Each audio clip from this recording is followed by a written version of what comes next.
نحو کا ایک معنی طریقہ اور مثل ہے. لفظ ہے نا نحو، نون ہا واو، اس کا معنی کیا ہوتا ہے؟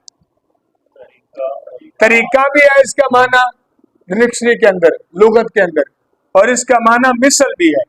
چونکہ اس علم کو جاننے والا عرب کے طریقے پر اور انہی کے مثل کلام کرتا ہے، اس لیے اسے علم نحو کہتے ہیں.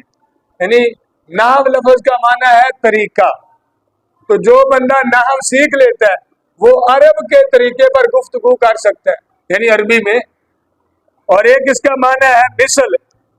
تو جو یہ نحو سیکھ لیتا ہے وہ ان کی مثل کلام کرنے لگ جاتا ہے. ان کی مثل جیسے وہ کرتے ہیں وہ عربی میں کرتے ہیں تو وہ بھی عربی میں کر سکتا ہے. اس لیے پھر اس مناسبت کی وجہ سے اس علم کا نام کیا؟ علم نحو ہے. ایک اور وجہ، اس علم میں کلمہ کے اعراب سے بحث کی جاتی ہے. یہ ہم نے پڑھا نا، اس میں یہ بتائیں گے کہ کلمہ کے آخر میں کیا پڑھنا ہے، کوئی بھی لفظ ہے اس کے آخر میں کیا پڑھنا ہے. تعریف میں آیا تھا نا، اسم فعل حرف کے آخر کے احوال. کہتے ہیں چونکہ اس علم میں کلمہ کے اعراب سے بحث کی جاتی ہے اس لیے اسے علم الاعراب بھی کہتے ہیں. اس کا ایک نام اور بھی ہے، اس کا نام ایک تو نا علم نحو، اور ایک نام اس کا کیا ہے؟ یہ علم کا نام نہیں ہے خلاصۃ النحو، یہ بک کا نام ہے. نحو اصل علم کا نام ہے نحو، اور نحو کے علم پہ بے شمار کتابیں عربی، اردو، فارسی میں لکھی گئی ہیں. تو یہ اس موضوع پہ لکھی، اس فن اور اس علم پر لکھی جانے والی ایک اردو کی کتاب ہے. اس کا نام ہے علم النحو اور خلاصۃ النحو. اصل فن کا نام کیا ہے؟ نحو. اس کا ایک اور نام ہے، وہ کیا ہے؟ علم الاعراب نہیں، علم الاعراب. مرتبہ علم نحو، مرتبہ علم نحو کا کیا مطلب ہے؟ آپ کے پاس بک ہے. مرتبہ علم نحو کا کیا مطلب ہے کہ اسے کب حاصل کرنا ہے، اس علم کو کس ٹائم حاصل کرنا ہوتا ہے. کہتے ہیں علم نحو علم صرف کے بعد اور علم بلاغت وغیرہ سے پہلے حاصل کرنا چاہیے. علم صرف کے بعد اور علم بلاغت سے، یہ بھی دونوں علوم ہیں. علم صرف وہی جو ہمارا کاپی ہو رہا ہے نا رجسٹر وہی، لیکن عموماً ہمارے ہاں جو اس وقت رائج ہے تو وہ دونوں یہ اکٹھے پڑھائے جاتے ہیں، صرف بھی نحو بھی. باقی بہتر یہ ہے کہ وہ پہلے پڑھ لیا جائے اسپیشل سارا اور پھر یہ. لیکن چونکہ بعد کا پہلے ٹائم ہوتے تھے زیادہ، پہلے یہ درس نامی کا کورس 16 سال کا ہوتا تھا. اب جو ہمارے یہاں عام رائج ہے مدارس میں وہ 8 سال کا ہے، پہلے 16 سال کا تھا. اس میں پھر پورا 1 سال علم صرف پڑھا جاتا تھا، پورا سال صرف یہ علم پڑھاتے تھے. پھر اگلے سال یہ علم پڑھایا علم نحو، پھر اس سے اگلے سال علم بلاغت، اس طرح ہوتا تھا. اور اب یہ مکس پڑھائے جاتے ہیں. عموماً شروع میں 3-4 علوم پڑھا دی جاتے ہیں پہلے سال میں، اگلے سال میں مزید انہی میں سے کچھ اور مشکل کتابیں ہوتی ہیں ذرا سمجھنے کی تاکہ بچے ان کی صلاحیت بڑھے. عربی زبان میں پہلے سال میں اردو میں ہوتے ہیں، پھر یہی چیزیں عربی زبان میں آئیں گی. یعنی جس طرح ابھی ہم یہ اردو میں پڑھ رہے ہیں نحو، اس سال اردو میں پڑھیں گے اور انشاءاللہ اگلے سال اللہ نے چاہا تو ہم یہی کتاب عربی میں پڑھیں گے. پھر یہ عربی زبان میں یہی تعریفیں لکھی ہوں گی اور عربی سے ہم اردو. پھر ظاہر ابھی ہمیں کچھ اردو ہم سمجھ لیں گے نا، قاعدے چیزیں سمجھ لیں گے، مثالیں چھوٹی چھوٹی سمجھ لیں گے. پھر عربی کی بک ہمیں سمجھ آئے گی جب ہم پڑھیں گے کہ اچھا یہ یوں پڑھنا ہے، اس لیے پڑھنا ہے کیونکہ ہم نے پچھلے سال یہ بات پڑھی تھی، وہاں یہ آیا تھا قاعدہ، اس کے مطابق یہاں یوں پڑھنا چاہیے. اور علم نحو کا حکم کیا ہے؟ علم نحو حاصل کرنا واجب علی الکفایہ ہے. علم نحو حاصل کرنا ایک تو یہ واجب ہے، فرض سے نیچے کا درجہ. فرض سب سے اوپر کا درجہ، اس سے نیچے ہوتا ہے واجب.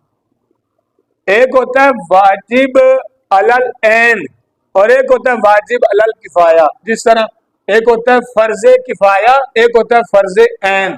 جو 5 ٹائم کی ہم نمازیں پڑھتے ہیں نا، یہ ہے فرض عین عین. اور نماز جنازہ ہوتی فرض کفایہ. کیا ہوتی؟ فرض.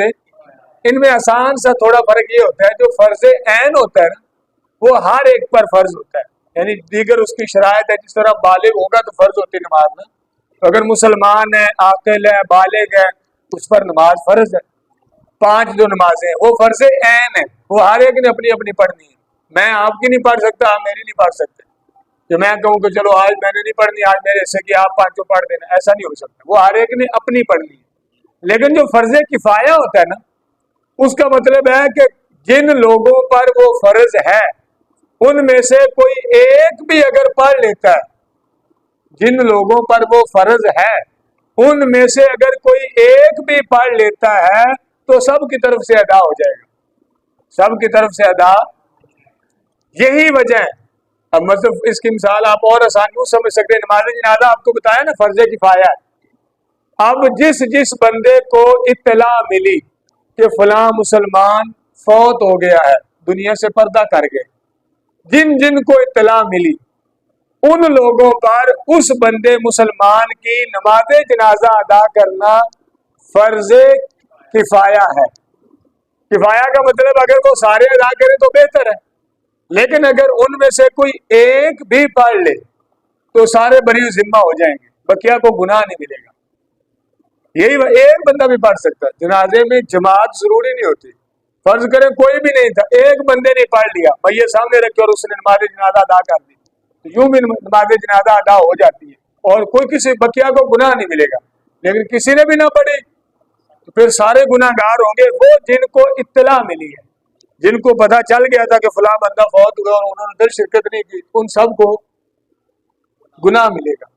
ایسے یہ کہہ رہے ہیں کہ اس علم کو حاصل کرنا فرض کفایہ ہے. یعنی یوں درس نامی پڑھنا، یہ درس نامی میں سے ایک علم ہے نا، تو درس نامی پڑھنا بھی فرض کفایہ، فرض عین نہیں ہے. مطلب اصل میں حکم یہ ہوتا ہے علاقے میں سے ایک عالم ہونا یہ فرض کفایہ ہے. اگر علاقے میں سے کسی نے بھی نہیں پڑھا تو پھر سارے علاقے والے گناہ گار ہوں گے. اور اگر کم از کم ایک عالم ہے تو علاقے والوں کو جو سنبھال سکتا ہے، ان کے مسائل حل کر سکتے. ایک عالم ہے ایسا علاقے میں جس نے درس نامی پڑھ لیا، اب باقی سارے بری ذمہ ہوں گے، ان کو نہ پڑھنے کا گناہ نہیں ملے گا.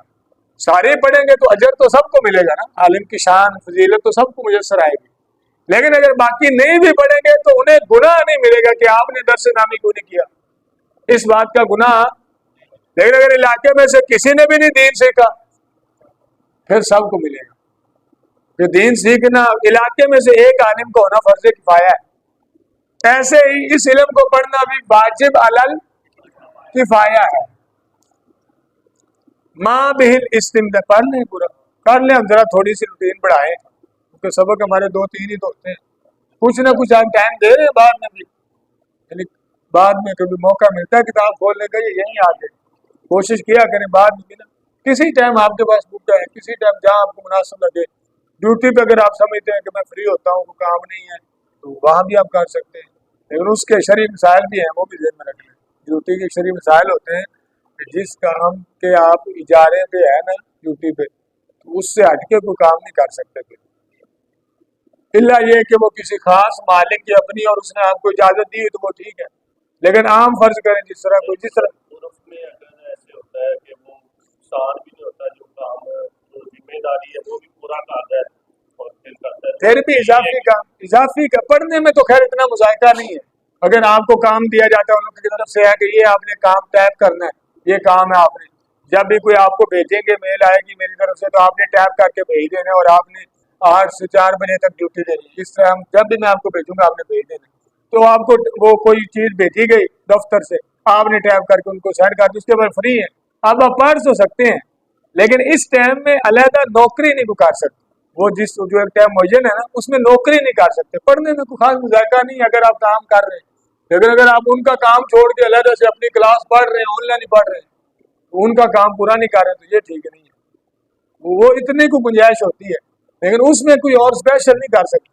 بہرحال چونکہ یہ ایسا معاملہ ہے کہ اگر آپ فری بیٹھے تو کسی نے آپ کو تھوڑا کہنا کہ آپ کتاب کیوں پڑھ رہے ہیں، تو آپ فری ٹائم میں پڑھ لیا کریں جب بھی موقع ملے. لیکن تھوڑا اس سے آپ دہرا کے رکھیں اور کوشش کرنی ہے یہ والی جو کتاب ہے نا نحو اور صرف، انہیں آپ نے یاد رکھنا ہے. ہم انشاءاللہ دہراتے رہیں، کوشش کریں گے ڈیلی کچھ نہ کچھ پیچھے سے بھی باتیں ایسی دہرائیں جس میں ساری ریپیٹ ہو جایا کریں.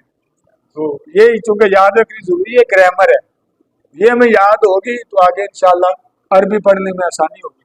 ماں بہل استمداد، یہ لفظ کیا ہے؟ استمداد. اس کا کیا مطلب ہے؟ بریکٹ میں لکھا ہے یعنی وہ چیز جس سے نحو کے قواعد بنائے اور ثابت کیے جاتے ہیں. یعنی یہ جو نحو کے قاعدے، یہ جو علم ہے پورا. یہ باتیں کہاں سے لی گئی ہیں, یہ کہاں سے بنائی گئی ہیں جو باتیں اس کتاب میں لکھی ہیں؟ کہتے ہیں نحو کے قواعد بنانے اور ان کو ثابت کرنے کے لیے قرآن و حدیث اور خالص کلام عرب سے مدد لی جاتی ہے. یعنی یہ قاعدے کیسے بنائے گئے؟ انہوں نے دیکھا کہ قرآن میں لفظ ایسے ایسے لکھے ہوئے, کبھی اس انداز میں لکھا ہوا ہے, کبھی اس انداز میں لکھا ہوا, ادھر سے انہوں نے پھر خود سے قاعدے بنائے قرآن کو دیکھ کر. حدیث میں حضور نے جب کلام فرمایا تو جیسے حضور نے آپ نے کلام فرمایا ان کو دیکھ کر پھر بعد والوں نے قاعدے بنا دیے کہ نبی علیہ السلام نے اس موقع پہ یہ لفظ آیا تھا تو اس کو یوں پڑھا تھا, اس لفظ کو یوں ادا فرمایا تھا, یہ لفظ حضور نے یوں ادا فرمایا تھا. ان کو دیکھ کر پھر بعد والوں کے لیے انہوں نے قاعدے لکھ دیے اور پھر وہ عربی میں لکھے گئے, عربیوں نے لکھے, پھر وہاں سے اجمیوں نے ان کو اپنی زبانوں میں لکھا, جس طرح اب ہمارے پاس یہ اردو میں. حالانکہ یہ اصل قاعدے جب لکھے گئے تو یہ بھی عربی والوں نے لکھے تھے, عربیوں نے, پھر ان سے اردو والوں نے ترجمہ اردو میں کر کے لکھ دیے تاکہ اردو والوں کے لیے پڑھنا آسان ہو جائے. اور اسی طرح خالص کلام عرب, جو خالص عربی تھے نا ان کا کلام بھی حجت اور دلیل ہوتا تھا. اس کو دیکھ کر کے کسی عربی شاعر نے, ایک تو شاعری اب ہمارے یہاں ہے کہ شاعر کا جو ہم سمجھتے ہیں کانسیپٹ, لیکن عرب کے اندر جو شاعری ہوتی تھی وہ لوگ ہوتے تھے شاعر جو عربی زبان کے ماہر ترین ہوتے تھے. جس طرح اب بھی جو صحیح شاعر ہوتے ہیں چاہے وہ جیسے بھی ہیں, جس طرح یہ مشاعرے وغیرہ ہوتے ہیں, جو صحیح شاعر ہوتے ہیں نا وہ اب اردو میں شاعری کرتے ہیں نا تو وہ پھر اردو کے ماہر ترین ہوتے ہیں. اردو کے وزن, اردو کی رمز, کیسے ادائیگی ہونی ہے, کس لفظ کو کیسے پڑھنا ہے, ان کو وہ سمجھتے نا. ہم چونکہ عام اردو سمجھنے والے, ہمیں اردو کے قاعدے تو نہیں آتے, ہم نے نارمل اردو سنی ہے سیکھی ہے ویسے بول لیتے ہیں. لیکن ہر زبان کے قوانین ہوتے ہیں, اوزان ہوتے ہیں, اس کی ادائیگی کے طریقے ہوتے ہیں, اس کے وہ شعراء اصل میں ماہر ہوتے ہیں. انہوں نے وہ ادیب بھی ایک فن ہوتا ہے ادب, تو ادیب جو ہوتا ہے وہ ادب میں پھر ماہر ہوتا ہے. ایسے جو شعراء تھے وہ ماہر تھے, پھر ان کے کلام کو دیکھ کر بھی بعد والوں نے قاعدے بنائے. قرآن, حدیث اور خالص عرب کا کلام, اس سے علم نحو کا واضح, واضح کا لفظی معنی بریکٹ میں لکھا ہے بنانے والا. واضح کا کیا معنی ہے؟ یعنی یہ علم سب سے پہلے کس بندے نے لکھا ہے؟ کہتے ہیں علم نحو کے واضح میں 3 نام آتے ہیں. 3 نام ہے کہ کچھ نے کہا فلاں نے سب سے پہلے یہ لکھا, کچھ نے کہا فلاں نے, کچھ نے کہا فلاں نے. پہلا نام ہے خلیفہ ثانی سیدنا عمر بن خطاب رضی اللہ تعالیٰ, حضرت سیدنا عمر فاروق اعظم. پہلا قول یہ ہے کہ علم نحو کو انہوں نے وضع کیا, وضع کا مطلب بنایا. سب سے پہلے نحو کے قاعدے کنہوں نے لکھے؟ رضی اللہ تعالی. دوسرا قول کہ اس کے خلیفہ, اس کو بنانے والے خلیفہ رابع, رابع کا معنی چوتھے خلیفہ سیدنا علی بن ابی طالب رضی اللہ تعالی عنہ, انہوں نے یہ سب سے پہلے مولا علی رضی اللہ تعالی عنہ نے لکھا. اور تیسرا نام کن کا ہے؟ سیدنا ابو الاسود دوئیلی. ابو الاسود, پھر پڑھیں ایک دفعہ, انہوں نے یہ سب سے پہلے لکھا.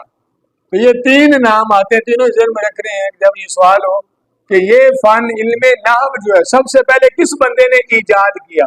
جس طرح سائنس سے اور دیگر ہے نا, ان کے شعبہ جات کے آپ پڑھتے ہوں گے کہ یہ اس کا موجد فلاں ہے, فلاں سائنسدان نے, فلاں جو راضی تھا اور فلاں نے, اس نے سب سے پہلے ابو علی سینا نے یہ فن ایجاد کیا اس سے سب سے پہلے. ایسے یہ سب سے پہلے کنہوں نے کیا؟ ایک قول ہے کہ سیدنا عمر فاروق اعظم نے, دوسرا سیدنا مولا علی رضی اللہ تعالیٰ عنہ نے, اور تیسرا قول ہے حضرت ابو الاسود. یہ تابعی ہے. یہ جو تیسرا نام ہے یہ کیا ہے؟ تابعی. پہلے دونوں صحابی ہیں, حضرت عمر بھی صحابی ہیں حضور کے, اور حضرت مولا علی بھی صحابی ہیں. اور تابعی ہوتا ہے جس نے صحابی کی ایمان کی حالت میں زیارت کی اور پھر ایمان کی حالت میں چلا جائے. حضور کو تو نہیں دیکھا, صحابی کو دیکھا ہوا ہے, اسے کہتے ہیں تابعی. مشہور نحات, یہ لفظ کیا ہے؟ نحات نحوی کی جمع ہے. لفظ ہوتا ہے نا نحوی, نحوی. نحوی پتہ کسے کہتے ہیں؟ نحو والے, جسے علم نحو آتا ہے. جسے یہ علم آتا ہے نا، اس کا خاص کر ماہر جو ہوتا ہے اسے کہتے ہیں نحوی. جس طرح ہم لاہور والے ہیں نا تو ہمیں لاہوری کہہ سکتے ہیں جو لاہور کا رہنے والا ہے. ایسے ہی امیر اہل سنت کے جو مرید ہیں تو آپ کے نام کے ساتھ اتار آتا ہے تو نسبت والے اتاری. غوث پاک کے مرید آپ کا نام عبد القادر ہے نا، اس نسبت سے قادری. ایسے ہی یہ علم ہے نحو، تو جن کو یہ علم اچھی طرح آتا ہے ان کو کہا جاتا ہے نحوی، نحو والے. لفظی ترجمہ کیا ہے؟ نحو. یہ جو آخر میں یا ہے نا اس کو کہتے ہیں یا نسبت کی. اتاری، اتار والے. اتار میرے علیہ سنت کے نام کے ساتھ آتا ہے، اس نسبت سے پھر کہتے ہیں اتاری. قادری شیخ عبد القادر والے. ایسے ہی نحوی نحو والے. یہ کہتے ہیں اس علم کے مشہور ائمہ اور ماہرین، چند ایک نام انہوں نے بتایا جو اس علم نحو کے مشہور ترین بڑے بڑے اپنے زمانے کے امام تھے، بڑے بڑے ماہرین. ان میں سے ایک نام ہے سیب وے. پہلا نام کیا ہے؟ دوسرا خلیل، تیسرا یونس، چوتھا اخفش، پانچواں قطرب، چھٹا مازنی، ساتواں زجاج، آٹھواں ابن کیسان، نوواں سیرافی، دسواں فارسی اور 11واں ابن جنی. آگے بریکٹ میں لکھا ہے ان کو بصریین کہتے ہیں. بصرہ سنا شہر ہے بصرہ، بصرہ کوفہ بصرہ دو بڑے مشہور شہر ہیں. یہ بصرہ شہر کے جو رہنے والے ہوتے ہیں نا ان کو بصری کہتے ہیں، یا بصری دونوں طرح بصری. تو یہ چونکہ زیادہ ہے اس لیے جمع کا لفظ ہے بصریین. ایک ہو تو بصری، مثلا امام سیب و بصری یوں کہہ سکتے ہیں، امام خلیل بصری، جس طرح نحوی ویسے بصری. اسی طرح اخفش اور اکٹھا ان کے لیے جمع کا لفظ ہے بصریین. امام کسائی، امام مبرد، فرا، سالب اور محمد انباری، ان کو کوفیین کہتے ہیں. یعنی یہ جو آخری پانچ ہے یہ کوفہ شہر کے بڑے بڑے نامور اس فن کے ماہرین تھے، اور جو پہلے والے 9-10 ہیں یہ بصرہ شہر کے مشہور ترین علم نحو کے امام اور ماہر تھے.